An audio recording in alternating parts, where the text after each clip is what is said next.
Bom dia à comunidade cristã que nos assiste. Sou o pastor Natanael Cabral, pastor da Igreja Batista do Utinga. Estamos fazendo aqui a abertura da primeira conferência de estudos teológicos da Igreja, cujo tema é um resgate histórico à sã doutrina. Na verdade, esta é uma versão virtual da nossa feira de estudos teológicos que já fazemos na Igreja há mais de 10 anos. Hoje estaremos recebendo o tema Reforma Protestante durante esse dia e teremos 2 sessões. A primeira delas será feita pelo presbítero Jonas Cunha, da Igreja Presbiteriana Central do Pará, e ele estará abordando o tema A Origem Histórica da Reforma. Tenham todos um bom estudo.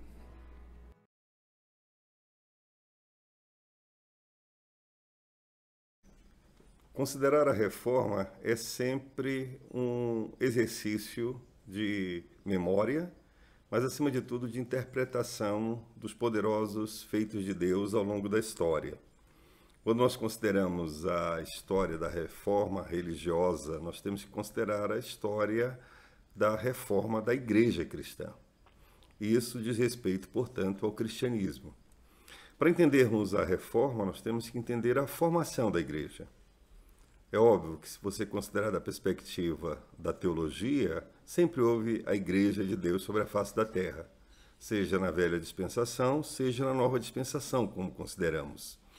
A Igreja no deserto, a Igreja Israel e a Igreja constituída pelo Senhor Jesus Cristo.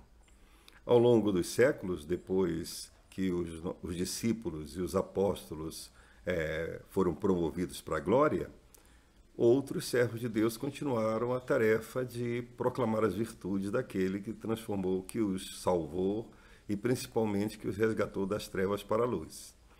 É uma tarefa que é dada a homens e mulheres, mas nós sabemos que são homens semelhantes a nós. Portanto, é sempre necessária a ação do Espírito Santo para preservar a igreja como coluna e baluarte da verdade. Ao longo da história, nós podemos perceber que a igreja desviou-se dos padrões e dos valores que caracterizam, portanto, a sua missão de ser coluna e baluarte da verdade. É este processo que nós chamamos de romanização da igreja. É um processo de desvio, de deformações, e alguns aspectos precisam ser bem considerados para entendermos por que a reforma aconteceu e de que natureza nós estamos falando a transformação. Alguns fazem, inclusive, uma sugestão de que o termo restauração fosse mais adequado do que reforma. Bem, de fato, é necessário considerarmos o que foi que aconteceu ao longo dos séculos que desviou a igreja da sua função, da sua missão e do seu papel. O primeiro aspecto da romanização, e certamente o essencial, é quando a palavra de Deus deixou de ser lâmpada, luz e referência. Deus revelou-se nas suas escrituras e deixou ensinos que foram inspirados pelo Espírito Santo, transmitidos de geração em geração. Ali estavam as verdades que a igreja deveria não apenas viver, mas principalmente proclamar. No momento em que essas verdades se tornaram aqui rivais da tradição, dos ensinos dos homens, nós vamos ter um desvio muito sério, essencial. Vamos nos afastar da palavra revelada e vamos estar dando ouvidos a ensinos de homens e, evidentemente, sujeitos às artimanhas de Satanás. A tradição, seja dos homens, dos concílios, das assembleias, no momento que ela passa a competir com as Sagradas Escrituras, ela se torna autoritativa, se torna aqui também fonte de autoridade. E esse é o problema, porque nós devemos nos guiar pela palavra e não pelas palavras dos homens. Então esse é o primeiro ponto desse desvio, dessa distorção, dessa deformação. E a partir daí uma sequência de erros passaram a penetrar na igreja de forma sutil, mas de uma maneira aqui consistente. E logo estavam competindo com os ensinos, com os princípios e com as verdades que foram entregues aos apóstolos e aos seus seguidores. É nesse sentido que talvez devamos entender o sentido da palavra católico. Veja bem, mesmo nas páginas do Novo Testamento, você já percebe problemas daqueles que querem acrescentar à verdade de Cristo algo mais. Logo no início, você acompanha Atos, você tem esse problema, quando o apóstolo Paulo já denuncia que estão querendo inserir ao conhecimento de Cristo a preservação do judaísmo. E surgiu essa igreja judaizante, que seria Cristo mais Moisés. Posteriormente, surgiram diversas outras características de igrejas. Igrejas montanistas, igrejas ebionitas, igrejas judaizantes e, principalmente, as igrejas gnósticas, que vai ser a grande ameaça que a verdade do Evangelho vai sofrer. Então, era necessário identificar qual a igreja que seguia os ensinos verdadeiros e que foram deixados por herança. E a esta igreja foi que se passou a denominar de católica. Não importa onde estivesse, que língua falassem os seus membros, em que lugar da terra estivesse. Se essa igreja seguisse os ensinos de Cristo, ela seria então chamada de Igreja Católica. É importante talvez estabelecer esse princípio. Onde estava Cristo, aí estava a Igreja Católica. O que vai acontecer com a tradição? É que vão inverter esse princípio. E vão estabelecer que onde estiver a Igreja Católica Romana, aí está Cristo. E essa foi a grande deformação, porque a identidade é exatamente o ensino de Cristo, e não a instituição. E assim surgiu a Igreja Católica Apostólica Romana. Tem um fato histórico também, que é essa ocidentalização do cristianismo. É esse momento quando o cristianismo deixa de ser, portanto, aqui uma igreja que nasceu lá no Oriente, em Jerusalém, e parece que o cristianismo só começa a surgir quando aparece a Igreja de Roma. Nós sabemos que a Igreja de Roma é posterior à Igreja de Antioquia, à Igreja de Jerusalém. Não sabemos necessariamente nem quem fundou a Igreja de Roma. Mas criou-se toda uma tradição em torno dela, de que Pedro foi o seu primeiro pastor, que não sobrevive aqui, não subsiste a uma análise histórica. Sabemos sim que o apóstolo Paulo foi martirizado em Roma. Mas o que aconteceu então para que a Igreja de Roma se tornasse tão relevante? Foi exatamente que outros candeeiros foram apagados. A Igreja de Jerusalém, devido ao fato de que Jerusalém vai ser destruída no ano 70, e os judeus vão ser dispersos, e certamente os cristãos também. Posteriormente, a Igreja de Antioquia, não sabemos o que aconteceu, mas deixa de ser tão relevante, e por Roma se tornar aqui, por Roma ser a capital do Império, e a partir do momento que o Império se torna cristão, parece que há uma ocidentalização do cristianismo, e aí passa a se chamar Igreja Católica Apostólica Romana. Tá? Devido a esses desvios, essas distorções, uma série de problemas surgiram. Por exemplo, a doutrina da justificação da fé, que é o centro do Evangelho. O Evangelho é essencialmente esse ensino, que somos justificados pela fé, independente das obras, e que isso é dom de Deus, mediante a fé. Mas aí surgiu o ensino paralelo, de que era necessário esforço, era necessário, portanto, aqui algo que o homem contribuísse para a sua salvação.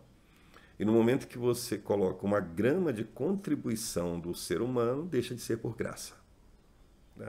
Ou a justificação é pela fé, mediante a fé e a graça de Deus, ou é por obras.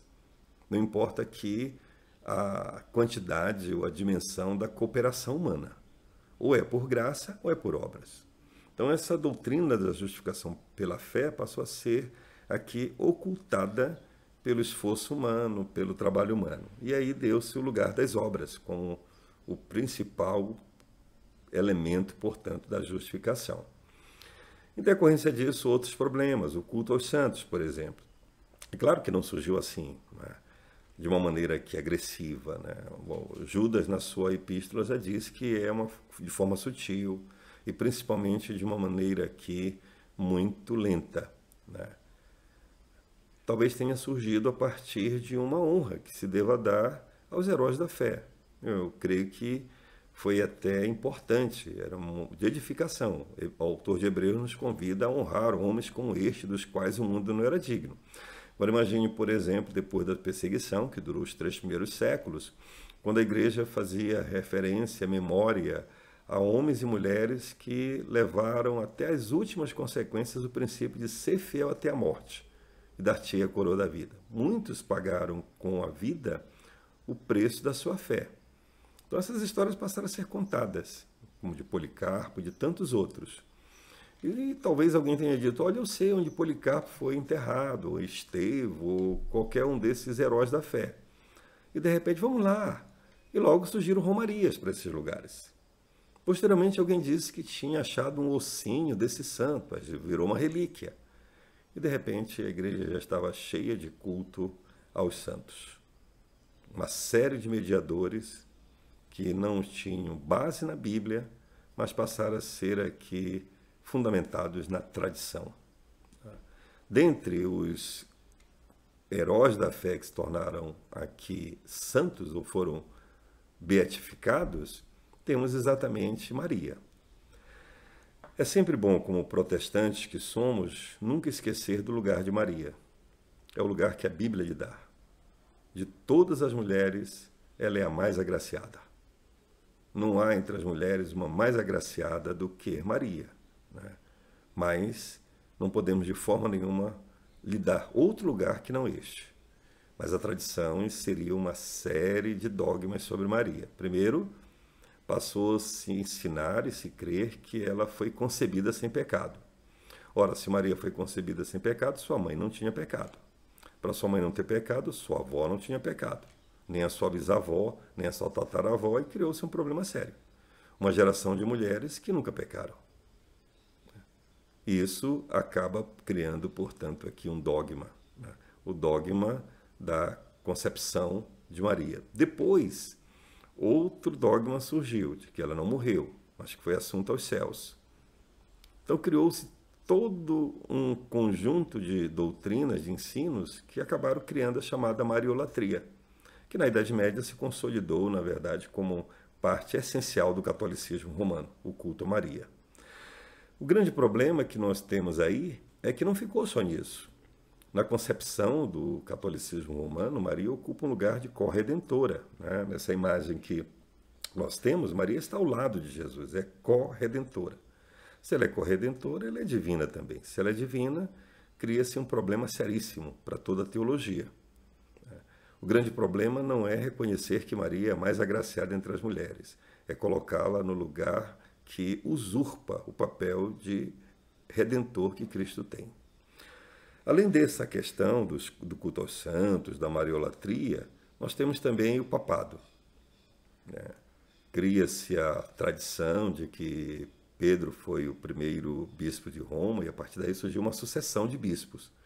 E como o bispo de Roma passou a ser o pai de todos os bispos, surgiu a figura do Papa e a instituição que é o papado. Em termos de organização, não teria nenhum problema. É claro, uma liderança. Nós sabemos que havia uma liderança em Jerusalém. Alguns ali eram reputados por colunas, Tiago, Pedro, João. Mas era uma liderança humana e não com um caráter espiritual diferente dos demais. O problema é que a instituição papado se tornou algo muito sério. O Papa é visto como vigário de Cristo. O termo vigário significa sucessor. Isso é um problema porque é uma usurpação do lugar que cabe ao Espírito Santo. O Espírito é o sucessor. Ele é o Deus Emanuel, é o Deus conosco. Jesus prometeu que enviaria o Espírito para guiar a sua igreja e não colocar um Papa. Os católicos argumentam que é isso que ali em Cesaré de Filipe foi estabelecido. Quando o Senhor Jesus perguntou quem era, que os homens diziam que ele era, e dentre as respostas estavam profetas, João Batista e etc. Mas aí surgiu um problema, né? A declaração. Quando Jesus diz, tu és Pedro e sobre esta pedra edificarei a minha igreja, o texto é muito claro. Se Jesus quisesse colocar sobre Pedro aqui a base da igreja, ele teria dito, tu és Pedro, né? E sobre ti erguerei a minha igreja. Não. Ele falou que era sobre esta pedra. Que pedra? A declaração de Pedro, de que Jesus era Cristo, o Filho de Deus. Mas o papado se tornou uma das bases, uma das estruturas que sustentam a Igreja Católica Apostólica Romana até hoje. É a base, né? Se você tira o papado e tira o culto a Maria, acabou a Igreja Católica Apostólica Romana. Tá? Outro aspecto que está realmente também dentro dessa deformação é a partir do momento em que a missa se torna aqui o centro do culto. Não o sacramento da ceia, mas uma Eucaristia, onde o sacrifício de Cristo era repetido, em que o pão se tornava carne, em que o vinho se tornava sangue, no misticismo que não tem nenhuma fundamentação bíblica. Nesse período da Idade Média se consolida todo o romanismo, com todas as características teatrais, né? Ainda hoje impressiona o ritual, né? Até se entende que realmente numa sociedade analfabeta, que não sabia ler, uma missa em latim, tinha que ter um recurso para ensinar. O recurso era essa dramatização da ceia, da missa, né? Mas que acabou tirando a sua essência, né?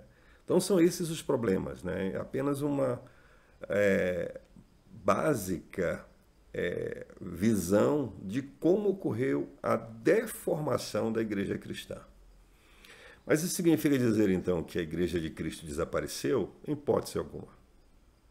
Eu sei que é difícil para nós, né, reformados, protestantes, brasileiros, paraenses ainda mais, né, entender que, mesmo nesse longo período que a Igreja Católica se desviou e se romanizou, sempre houve aqueles que adoraram a Deus em espírito e em verdade.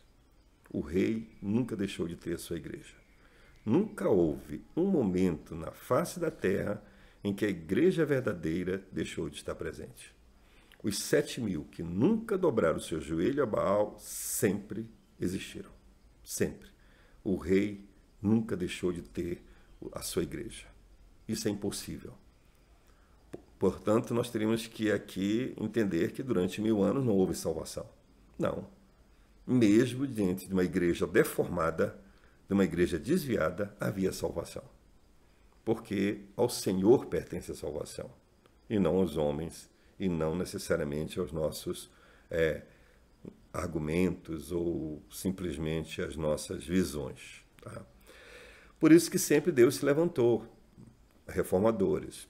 Nem todos viram o que era necessário para reformar. Podemos pensar aqui em Agostinho, com certeza, e muitos outros padres durante a história da igreja viram. E aqueles mais próximos da reforma. Temos a figura do Wycliffe, né?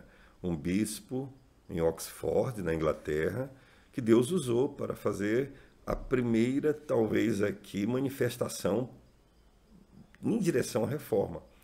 Ele enfatizou a importância das Escrituras, questionou a autoridade do Papa e traduziu a Bíblia para o inglês, né? Começou com o Novo Testamento, depois outros continuaram. Ora, no momento que você tem a Bíblia em inglês, você já tem pessoas que vão ouvir na sua própria língua as verdades. É verdade que nós não podemos considerar o Wycliffe ainda com William Tyndale. William Tyndale traduziu dos originais, do hebraico e do grego. O Wycliffe não, traduziu da Vulgata Latina.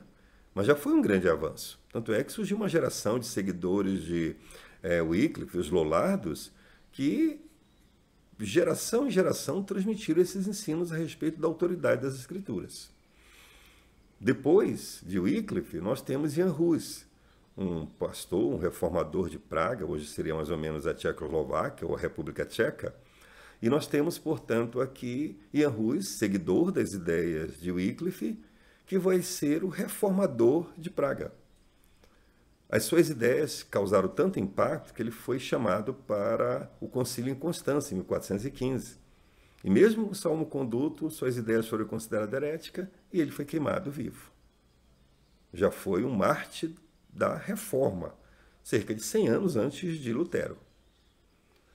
E o que é interessante, nesse mesmo concílio em Constança, em que o Jan Hus vai ser martirizado, os ossos de Wycliffe vão ser desenterrados e queimados pela Igreja Católica Apostólica Romana.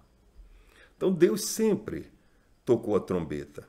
e nunca deixou a verdadeira igreja e os verdadeiros crentes sem o verdadeiro ensino, mesmo em meio a uma igreja que se desviou tanto, que se deformou. Nós não podemos dizer que a Igreja Católica Apostólica Romana da Idade Média era uma sinagoga de Satanás. Não. Era uma igreja desviada das verdades e deixou de ser coluna e baluarte da verdade. Mas dentro dela estavam ainda os fiéis que adoravam a Deus em espírito e em verdade. Deus sabe, porque Deus mesmo preparou seus corações para isso. Às vésperas da Reforma, uma das questões que mais incomodava as pessoas era o medo da morte. O século XIV foi terrível na Europa. Nós temos a Guerra dos 100 Anos, nós temos uma fome que ceifou centenas de vidas, e nós temos a famosa peste negra. A peste negra matou 1/3 da população da Europa. Então, nesses séculos seguintes, as pessoas estavam sempre aqui temendo a morte. E ao temer a morte, elas corriam para ter segurança na outra vida. E procuravam. Eu acho que um dos aspectos que nós precisamos sempre entender é que, às vésperas da Reforma, Deus produziu uma profunda sede, uma profunda fome. As pessoas estavam desesperadas por Deus, sedentas de Deus. E quem é que poderia dar a água da vida? A igreja. Mas ela tinha se perdido. Então as pessoas estavam morrendo sem esperança. É por isso que elas estavam fazendo romaria, correndo atrás de relíquias, fazendo autoflagelação. Elas queriam, na verdade, ter segurança. É por isso que muitos se seguravam aqui na doutrina do purgatório. Haviam pessoas de recursos que deixavam toda a sua fortuna para a igreja, para tentar ver se conseguiam ir pelo menos para o purgatório, porque não tinham certeza de que iam para o céu. Outras deixavam sua fortuna para que se rezasse aqui 1000 missas, né?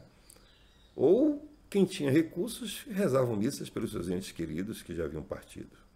Então havia uma grande busca, uma grande sede por Deus. Mas a igreja que tinha águas da vida estava, portanto, aqui uma cisterna rota. Sem isso. Por isso era necessário que uma obra fizesse essa igreja voltar aqui às antigas doutrinas da graça. E aí que entra o nosso irmão Martinho Lutero. Tá? Tem algumas imagens dele aqui em vitrais, mas essas duas imagens que são desenhos é de um pintor germânico que foi contemporâneo de Lutero, que inclusive se tornou também luterano. Então nós temos mais ou menos um retrato de como seria Lutero, né? Através dos seus escritos e através dos seus biógrafos, nós temos um pouquinho da sua personalidade. Em termos biográficos, alguns aspectos, né? Por que não podemos deixar de falar de Lutero quando falamos da reforma? Porque Deus usou como, de fato, provocar a reforma da igreja e criar uma igreja paralela à Igreja Católica Apostólica Romana e dar início às várias igrejas reformadas que vão se constituir. Então, temos que realmente, nessa apresentação da reforma, falar de Lutero. Ele nasceu em 1483, na cidade de Eisleben, naquilo que hoje seria a Alemanha. Naquele contexto era o Sacro Império Romano Germânico. Tá? Era uma região constituída por vários reinos, era uma federação, né? Mas que estava em poder do imperador espanhol. O Sacro Império pertencia ao rei da Espanha. Então, era uma região que tinha problemas políticos e territoriais. E é nesse contexto que vai surgir, então, esse personagem. Lutero era de uma família de classe média, seu pai administrava uma mina e lhe deu possibilidade de dar uma educação bem diferenciada. Mesmo que no final ele tivesse dificuldade, Lutero ainda continuou. Ele estudou em várias escolas, Mansfeld, Magburgo, Eisenach, e teve uma formação, uma preparação que vai ser muito útil mais tarde, quando ele se tornar aqui o campeão da reforma e o grande protagonista dela. Vai se tornar em bacharel em artes na Universidade de Erfurt, e depois seu pai vai encaminhar para o direito, que era exatamente uma grande ambição, onde a própria família poderia se projetar, e Lutero teria uma carreira, um caminho muito aqui consistente e esperançoso realmente de ter uma vida boa. Mas tem aquela experiência, né? quando ele entrou no curso de Direito, voltando de um período de férias para a sua casa, ele teve uma experiência mística, ou espiritual mesmo. Porque ele estava atravessando a floresta num período de chuva e um raio atingiu uma árvore, jogou quase, não sei quantos metros, 10 metros depois. E quando ele se viu vivo naquela experiência, ele entendeu que Deus tinha um propósito para a sua vida e resolveu dedicar sua vida inteiramente a Deus. Abandonou o curso de Direito para o desespero e para a raiva de seu pai, né? E foi procurar aqui se abrigar no mosteiro agostiniano. E assim, Lutero entra para ser monge. Em julho de 1505, ele entra no mosteiro agostiniano e vai seguir uma carreira agora de sacerdote. Parece que seu pai nunca morreu sem se reconciliar com ele, porque ele tomou essa decisão. Dentro do mosteiro, ele acabou sendo ordenado sacerdote em 1507 e recebeu a tarefa de ser pároco, padre, na cidade de Wittenberg, mais precisamente na igreja ou na capela que estava no castelo de Wittenberg. E ele passou, então, a estar ali e continuou estudando. Depois ele acabou avançando, se tornou bacharel em Bíblia, posteriormente se tornou aqui doutor, né? Mas nesse período, uma das experiências mais marcantes de Lutero foi quando ele foi em Roma. Eu creio que qualquer bispo, qualquer religioso tinha um desejo imenso de visitar Roma. Os peregrinos que queriam pagar uma promessa, ou quem sabe se livrar de um pecado, sempre desenhavam e ir a Roma, da onde vem a palavra romaria, né? Romaria era ir a Roma. E todos que iam para Roma iam com a expectativa de encontrar aqui um pedacinho do céu, uma cidade de santos, né? Talvez aqui de pessoas flutuando. E Lutero foi. E quando ele chegou em Roma, o que ele viu lhe decepcionou profundamente. Politicagem, pecados grosseiros, ganância, ambição, tudo aquilo que o mundo tinha, só que pior ainda, porque eram feitos por pessoas combatinas e em nome de Deus. Então ele voltou muito frustrado de Roma, mas continuou como monge agostiniano, né, e pregando, estudando. Mas ele passou por uma guerra espiritual, pessoal, profunda. Por quê? Porque ele não tinha segurança, ele não tinha certeza da salvação, nem tinha, portanto, paz no coração. Procurou nas romarias, procurou na autoflagelação, nos sacrifícios, procurou em tudo. Mas essa guerra espiritual estava consumindo Lutero. Mas pela graça de Deus, ele foi levado às Escrituras. E um dia Deus lhe abriu os olhos para Romanos 1,17. E lá ele leu a verdade essencial do Evangelho, que o meu justo viverá por fé. A essência da doutrina da justificação pela fé. Justificados, pois, mediante a fé, temos paz com Deus. Só que nos dar paz com Deus é colocarmos toda a nossa confiança na obra de Cristo e na justificação que Ele conquistou por nós na cruz. Fora isso, nós vamos viver uma vida de insegurança. Qualquer pecado, qualquer deslize vai nos abalar e nos lançar no quinto dos infernos, se nós não confiarmos toda a nossa vida e toda a nossa existência a Cristo. E Lutero fez isso. E continuou, ainda dentro da igreja, lá em Wittenberg, mas agora pregando já outras verdades. Até aquele momento histórico marcante, né? 31 de outubro de 1517, quando ele fixou na porta da capela do castelo de Wittenberg as 95 teses contra a venda das indulgências. Foi um momento marcante. Indulgência é perdão.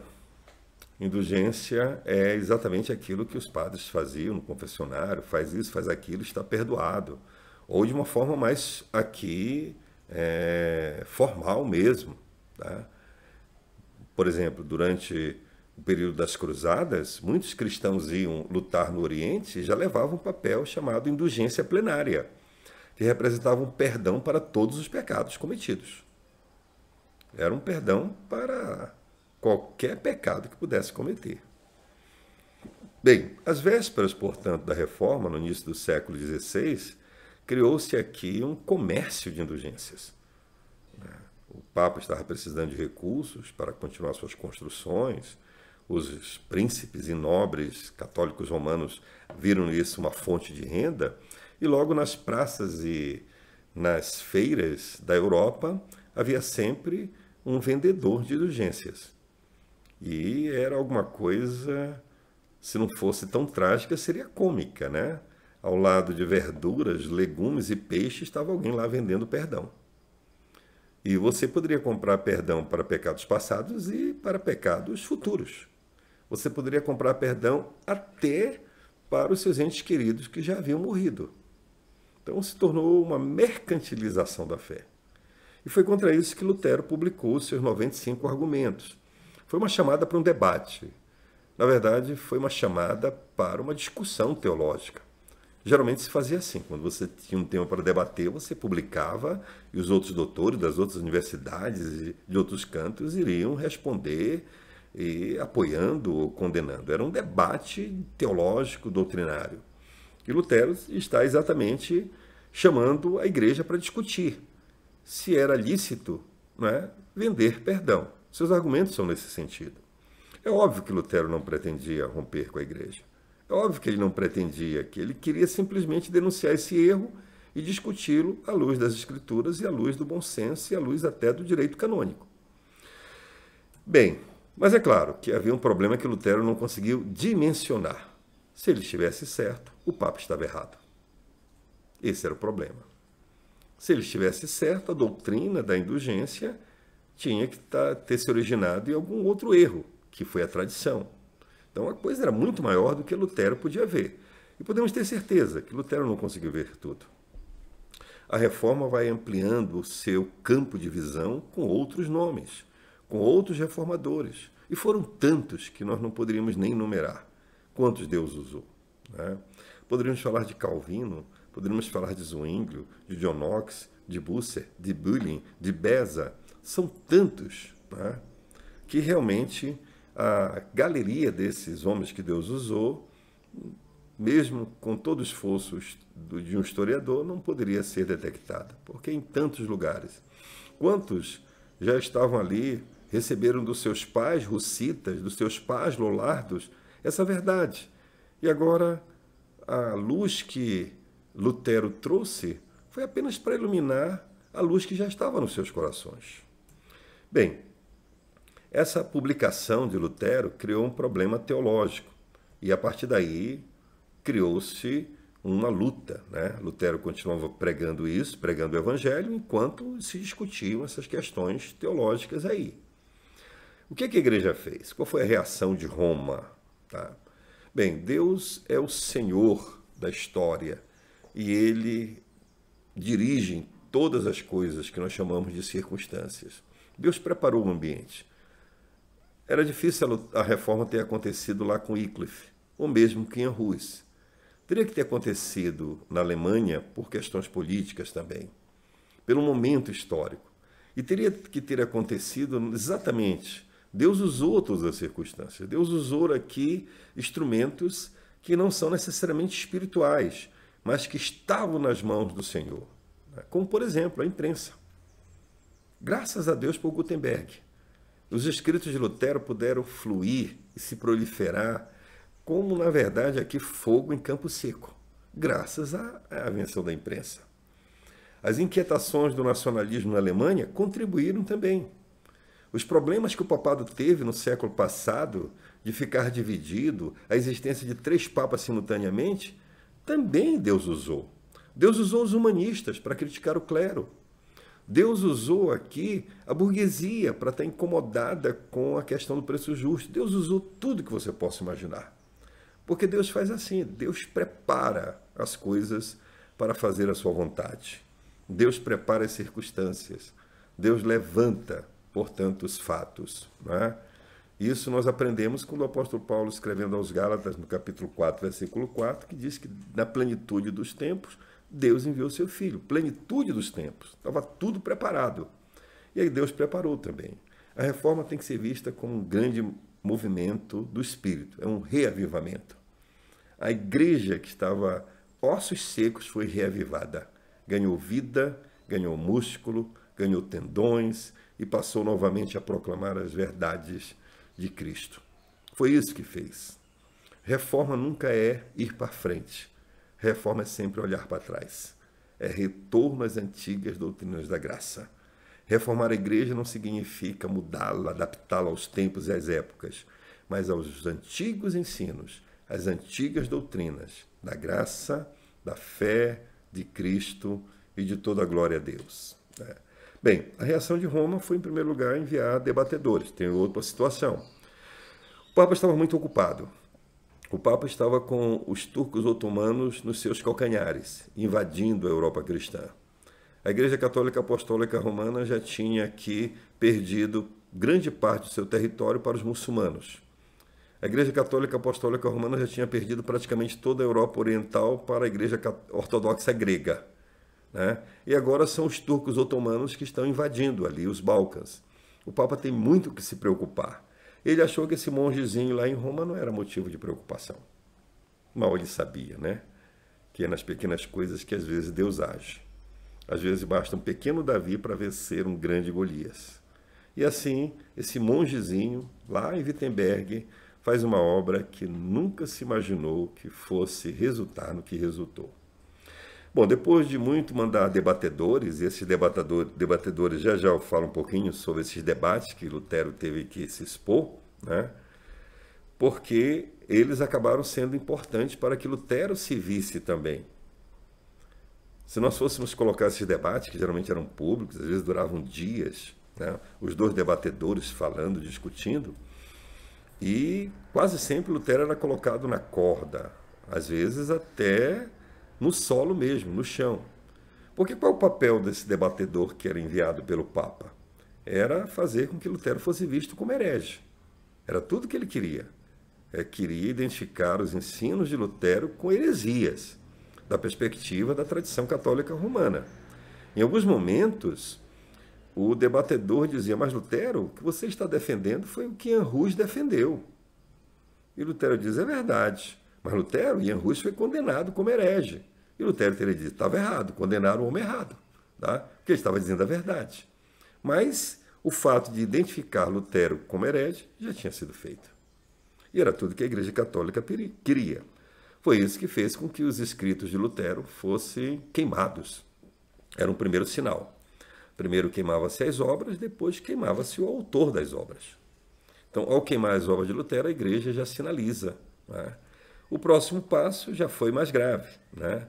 Depois de vários debates, como esse de Leipzig, Lutero contra Eck, contra Caretani, etc., Lutero recebe uma bula de excomunhão.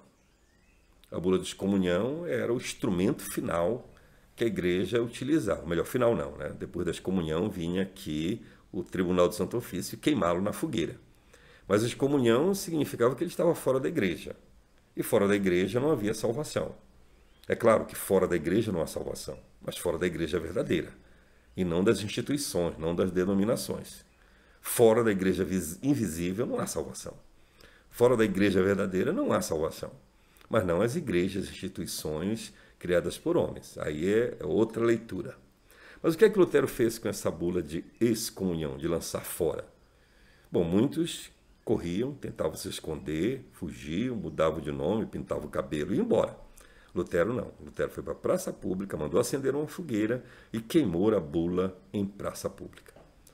É o momento da ruptura com Roma. A partir daí, Lutero está fora da Igreja Católica Apostólica Romana.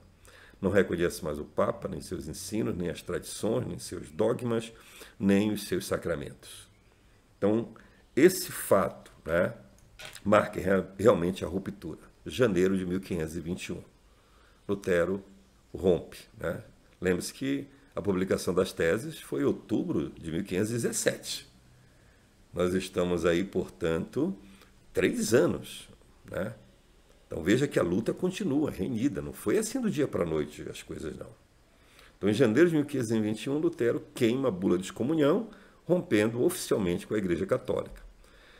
Mas ainda está protegido por muitos príncipes alemães. Graças a Deus, Deus usou esse instrumento, senão Lutero teria sido preso e queimado vivo por qualquer pessoa. E como a questão se tornou também política e envolveu o nacionalismo, o imperador Carlos V, o jovem imperador, vai então para sair de Madrid vai para Wittenberg, vai para o Sacro Império, exatamente para ouvir Lutero e fazê-lo, quem sabe aqui, rejeitar, renunciar à sua heresia, como ele chamava. Essa dieta que aconteceu na cidade de Worms, dieta é o termo usado para reunião, para a Assembleia dos Príncipes. Ela foi convocada pelo imperador e acabou sendo, portanto, aqui um dos momentos mais marcantes aqui da Reforma. Muitos estavam orientando Lutero a não ir, né? O imperador tinha lhe prometido um salvo-conduto. Muitos riram porque Ian Hus também levou o salvo-conduto e foi queimado com ele. Então era um perigo. Mas Lutero resolveu ir, né? E ele disse com muita, típico da sua personalidade, né? Muito sanguíneo, né? Olha, ainda que todas as telhas fossem demônios, eu iria, eu vou. E foi. Mas quando chegou lá, evidentemente, a situação não era o que Lutero esperava. Estavam todos os príncipes do Sacro Império. Estava o mais poderoso monarca da sua época. Estava o representante do Papa. E colocaram diante de Lutero tudo que ele escreveu e perguntaram se ele reconhecia que aquilo era obra sua. Ele disse que sim. E agora lhe desafiaram a renegar e renunciar tudo que escreveu. Bom, todos nós esperaríamos que Lutero aqui fosse dar um show, né? E gritasse, esbravejasse e dissesse que não. Mas aí parece Elias depois do Carmelo, tá? E veio aqui um grande temor no coração e na mente do nosso irmão Lutero. Ele sabia o que estava em jogo e ele pediu então tempo para pensar. E lhe deram então praticamente uma noite. Foi o Jaboque. Foi o val de Jaboque para Lutero. E ele sofreu, agonizou em oração, mas Deus o consolou e realizou-se aquilo que está prometido nas Escrituras, né? Que em circunstâncias como esta, quando não soubermos o que falar, o Espírito vai falar por nós. E Lutero foi, então. E fez um breve histórico dizendo que os papas erravam, os concílios erravam, que homens erravam, né? E que ele não poderia confiar nesses concílios, tradições em homens.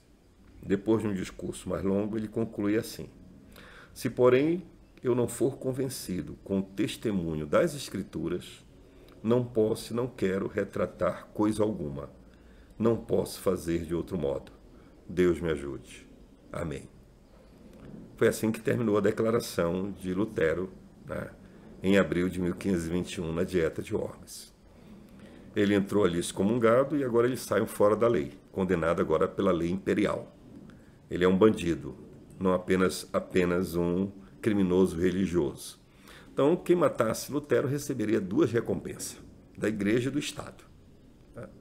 E quando ele vem de Worms para Wittenberg, na metade do caminho, alguns cavaleiros atacam a sua comitiva e Lutero é raptado.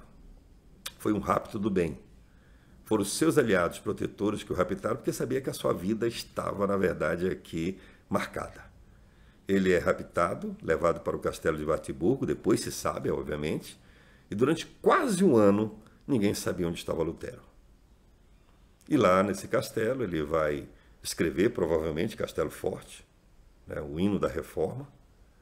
É lá que ele vai começar a tradução da Bíblia para o alemão, falado nas praças e nas feiras, e dezenas de outros escritos. Provavelmente o nascido escravo, né, que é contra o livre-arbítrio. Então nós temos realmente Wartburgo, um lugar em que Lutero, protegido pela nobreza alemã, pode continuar produzindo os escritos da Reforma. Volta para Wittenberg, lá ele vai então oficializar, na verdade, essa ruptura. Se tornou quase inevitável a igreja não se chamar luterana. Ele era o protagonista. Então aí surgiu a igreja luterana, que seria diferente da igreja católica apostólica romana e alguns aspectos diferentes de outras igrejas reformadas que vão surgir também, tá? Em alguns lugares a igreja não assumiu o nome de uma identidade de ninguém, mas apenas igreja reformada, né? Ou a igreja da reforma, ou igreja cristã reformada. Em alguns lugares se preservou, né? Igreja Católica Apostólica Reformada. Que é isso que nós somos. Nós somos católicos, porque onde estiver esse ensino, não importa que língua, que lugar, esta é a igreja de Deus. Nós somos apostólicos, porque vem dos apóstolos, nosso ensino, aquilo que Cristo ensinou, seus apóstolos, mas não somos romanos, somos reformados. Lutero vai casar com a Catarina von Bora, uma ex-freira, vai ter uma família muito numerosa, teve 6 filhos e adotou mais 4. E o lar de Lutero é uma verdadeira igreja.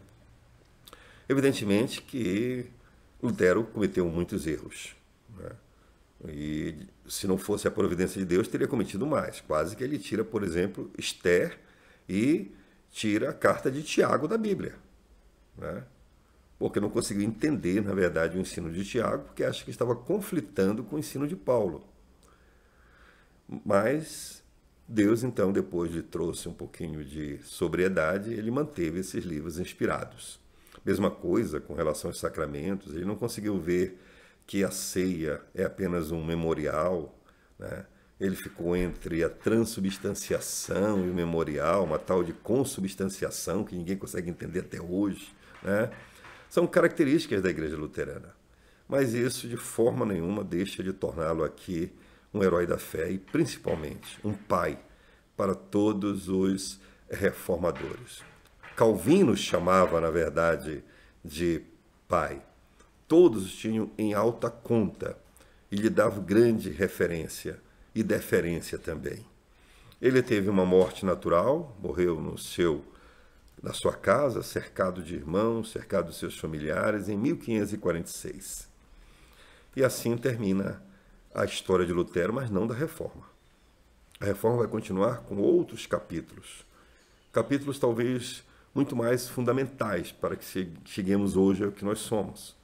Capítulos que reafirmaram com muita solidez, né? Sola Scriptura, Sola Fide, Sola Gratia, Solus Christo e Soli Deo Gloria. Homens que foram usados para ver mais do que Lutero viu, mas não desqualifica de forma nenhuma a obra de Lutero. São apenas companheiros. Talvez o texto do apóstolo Paulo ali em Corinto nos ajude muito, né? Quando ele diz quem é de Paulo, quem é de Pedro, quem é de Apolo, né? Uns regam, outros plantam, outros colhem, mas são todos servos do mesmo Deus. Mas qual é a grande mensagem da Reforma que tem que ficar para todas as épocas até Cristo voltar? É sola Escritura. Nós somos um povo de um livro, nós somos o povo da palavra.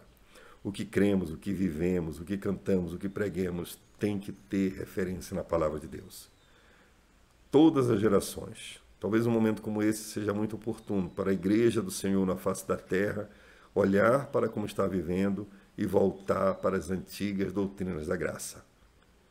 E ver se já nos desviamos de alguma coisa, se já acrescentamos uma tradição humana, se já inserimos algo da nossa vontade, do nosso gosto, e voltarmos para o princípio de que as Escrituras são lâmpada e luz, lâmpada para os nossos pés e luz para os nossos caminhos.